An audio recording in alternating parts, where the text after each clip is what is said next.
starting to think that lunging to the far right while trying to sell electric vehicles might not be the best business strategy after all. According to new polling out of Germany, with a sample of 100,000 respondents, it is a rejection that couldn't be clearer. More than 94% of T-Online readers said that they won't buy a Tesla again. Only 3% said they would still consider a car from the former electric pioneer. Around 100,000 readers voted, a record turnout. The message is clear: Germans are turning their backs on Tesla. And while it's easy to cast off polling, the actual sales numbers back up the findings. Tesla sales were down a staggering 76% in Germany, all while total EV sales actually climbed 31%.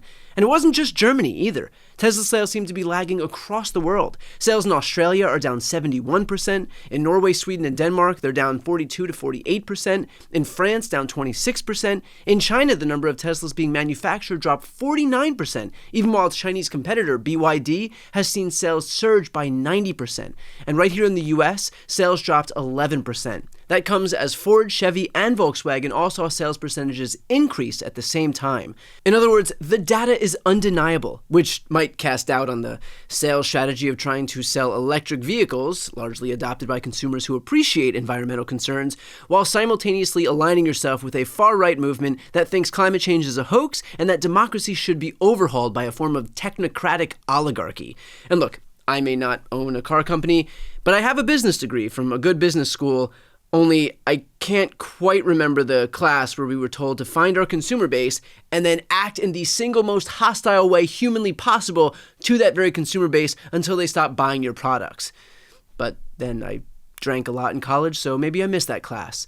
With regard to Germany specifically, Elon recently threw his lot in with the far-right AfD party, basically the modern iteration of the Nazi party. Only about 20% of German voters aligned themselves with the AfD party in the latest election, despite Elon trying to use his considerable resources and influence to elevate the party before voters went to the polls, a move that was swiftly condemned across the German political spectrum.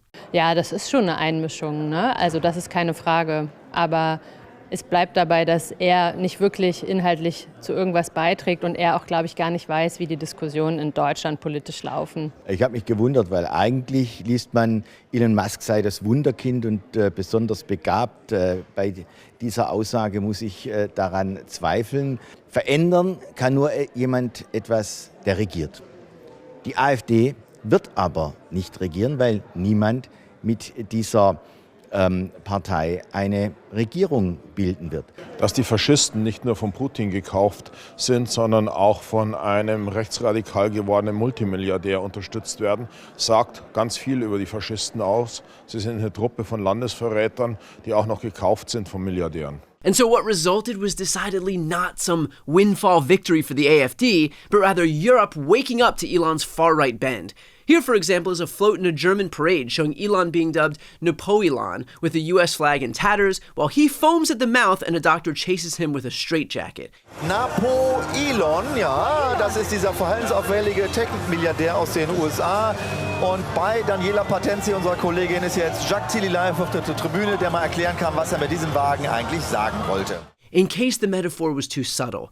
And the most ironic part, not dissimilar to the partisan attitude toward EVs here in the United States, here's an ad from AfD, the same party that Elon was supporting, depicting a Tesla on fire. Again, seems bizarre to throw your lot in for a political party that despises your product and worldview, which was a question, by the way, that I posed to Mark Cuban during our last interview. Here's what he had to say. I gotta ask you this about Elon, because this is what kind of blows my mind. If you are the CEO of an EV company, and your audience, your consumer base is presumably people who buy EVs because they have some semblance of an understanding about climate change or whatever it is. Like, how does that make sense from a business perspective to then get to completely red pill yourself, to go all in, to basically to not only abandon your core market, but then throw your weight behind a political party for whom climate change isn't even a real concern? Because having the power to manipulate the most powerful man in the world is far more valuable than any amount of EV sales from Tesla. Just being able to be the puppet master. Yeah. And he's already come out and said that he would work in Trump's administration. Yeah, and that's fine, right? Being, trying to increase efficiency. I've had the same conversations with the Harris campaign about, okay, what can we do to increase efficiency, to make it easier for businesses, et cetera, right? So that's all fine and good. There's no knock on Elon for that. But, if you're the wealthiest person in the world and you have control, effective control, you're the puppet master of the president, the most powerful person in the world, oh my God, that's about as intoxicating. That is the definition of power corrupts, but absolute power corrupts absolutely. Yeah. I mean, that's why, I would, if I had the same goal, I wouldn't care about my EV sales, right? I wouldn't care about my Starlink sales, and I know no one else is launching rockets like me. Look, I give Elon, as an entrepreneur, he is the entrepreneur of our generation, and maybe the entrepreneur for the next 5 generations. We don't know, but in terms of his quest for power, that's different from being an entrepreneur. And you talk about insidious, yes, right? You see it in Twitter, you see it in his comments, you see it in his lack of responsibility. I mean, when you look at Twitter specifically, right? And if you don't want to go into a technical tangent, just let me know. No, keep going. No. Yeah, you're good. But the way Twitter's algorithms that he's published so far effectively work is whoever has the most reach allows you to reach the most people, who in turn reach more people. It's like a tree, right? A tree algorithm. And he knows that whatever he says and does reaches the maximum amount of people.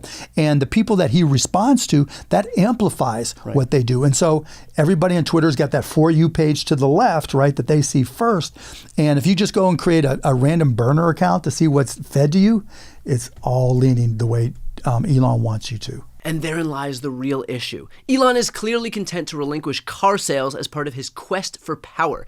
He knows that he won't get the same access if he aligned himself on the left, because the left isn't willing to kowtow to a budding oligarch. The left isn't willing to give him what he wants on taxes. The left isn't willing to overlook his disdain for his workers, whom he refuses to allow to unionize. But the right will, and it clearly has. And so if that means that he's got to sacrifice some car sales in deference to his broader quest, his thirst for power, then so be it.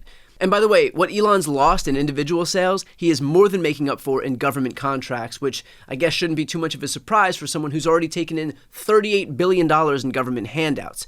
Just weeks ago, the Trump administration's FAA sought to cancel an existing $2.4 billion contract with Verizon and instead give it to, surprise, Elon Musk's Starlink, which is to say nothing of the full-blown Tesla commercial that Trump hosted using taxpayer dollars on the White House South Lawn.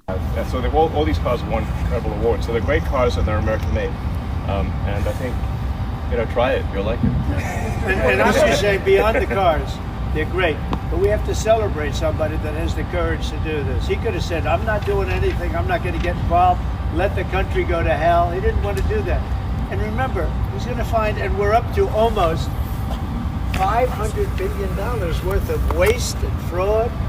And if it was $500 billion, we're giving $2 billion here, $2 billion, and not millions. It was a bet. If it was $1 million or $2 million, that's a lot of money.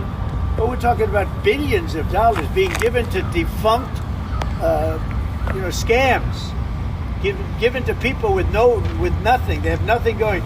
They open up a subchapter S corporation, and they put $2 billion into it from nowhere. So at this point, we'll see if Elon's gamble pays off, wherein he abandons his entire consumer base in his breathless pursuit of political power and blatant corruption. Sales are tanking in Europe, his stock price is down almost 50% here in the United States, and the numbers only seem to be moving in one direction. Perhaps the world is a little smarter than Elon Musk is giving them credit for. Before you go, first, if you enjoyed this content and you want to see more and support independent media, please subscribe to this channel. The subscribe button will be right here on the screen. But second, the reality is that we're now in a political environment where this administration can lean on any of the social media platforms to suppress certain voices if they don't like critical coverage. That means my longevity here is in the hands of a few tech billionaires who are already making it clear that they're willing to cater to this White House.